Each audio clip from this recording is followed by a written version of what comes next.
बीते दिन रोहतक में सांगी गांव के ब्लाइंड मर्डर की गुत्थी सुलझाते हुए पुलिस ने 2 आरोपियों को गिरफ्तार करने में सफलता हासिल की है। हालांकि एक आरोपी अभी भी पुलिस की गिरफ्त से बाहर है। बताया जा रहा है कि अवैध संबंधों को लेकर 3 युवकों ने मिलकर हरिओम नामक युवक की हत्या की थी और हत्या की वारदात को अंजाम देकर मौके से फरार हो गए थे। आरोपी कोई और नहीं बल्कि मृतक के गांव के ही बताए जा रहे हैं। पुलिस की गिरफ्त में दिखाई दे रहे आरोपी राहुल और साहिल ने अपने एक अन्य साथी के साथ मिलकर कल दोपहर को चाकू व अवैध हथियार से गोली मारकर हरिओम की हत्या कर दी थी, जो किसी केस में जमानत पर बाहर आया हुआ था। फिलहाल पुलिस ने पकड़े गए आरोपियों के खिलाफ मामला दर्ज कर आगामी कार्रवाई शुरू कर दी है और फरार आरोपी की धरपकड़ के प्रयास तेज कर दिए हैं। कल दोपहर के आसपास एक अपने सांगी गांव का लड़का था हरिओम, जो अपने एक साथी के साथ खिडवाड़ी की तरफ आ रहा था और खिडवाड़ी गांव के नजदीक पहुंचा तो 3 लड़कों का उनका आमना सामना हुआ, जो कि वो पहले से मोटरसाइकिल पे थे, प्लान बनाए हुए थे। उन लोगों ने तीनों ने उसका मोटरसाइकिल रोका, उसका उतरते उनका झगड़ा हुआ और हरिओम उतरते ही भाग लिया खेतों में, और खेतों में भागते हुए का उन्होंने पीछा किया। उस पर उनमें जो लड़के थे, हमने मेन अक्यूज्ड राहुल को अरेस्ट किया है और जो राहुल ने अपनी दरियाफ्त में बताया भी है कि भी मैंने इसका मर्डर किया है क्योंकि मेरी पहले से इससे रंजिश थी।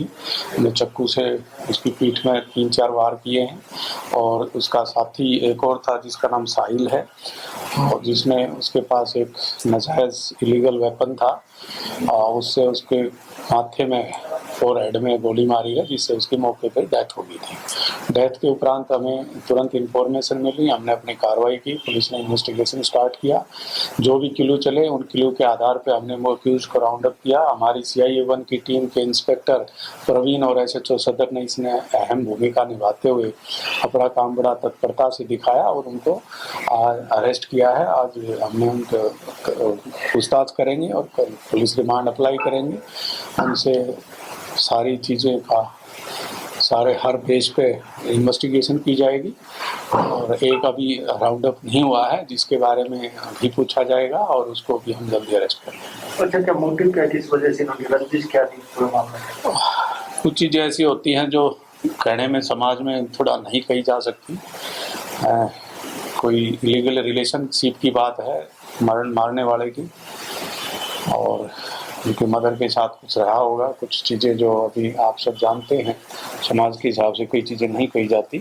पुलिस अधिकारी की माने तो मृतक हरिओम के हत्यारोपी राहुल के परिवार की किसी महिला के साथ अवैध संबंध थे, जिसको लेकर राहुल ने अपने 2 साथियों के साथ मिलकर हरिओम की हत्या करने की योजना बनाई थी और कल दोपहर बाद हरिओम गाँव से बाहर खेतों में था। तभी राहुल अपने साथी साहिल और एक अन्य के साथ मोटरसाइकिल पर सवार होकर वहां पहुंच गया। पहले चारों में झगड़ा हुआ और उसके बाद हरिओम ने जैसे ही घटना स्थल से भागने की कोशिश की तो तीनों हत्या आरोपियों ने उसका पीछा किया। पहले राहुल ने मृतक हरिओम की पीठ पर चाकू से हमला किया और उसके बाद साहिल ने अवैध हथियार से उसके माथे और सिर में गोली मार दी, जिससे हरिओम की घटना स्थल पर ही मौत हो गई। वहीं मृतक के परिजनों ने शिकायत में किसी पर शक जाहिर नहीं किया था, लेकिन रोहतक CIA इंचार्ज प्रवीण कुमार और सदर SHO ने सूझबूझ से इस ब्लाइंड मर्डर का खुलासा करते हुए 2 हत्या आरोपियों को गिरफ्तार कर लिया और हत्या में शामिल तीसरा युवक अभी फरार बताया जा रहा है, उसे भी जल्द गिरफ्तार कर लिया जाएगा। रोहतक से दीपक भारद्वाज, पंजाब केसरी TV।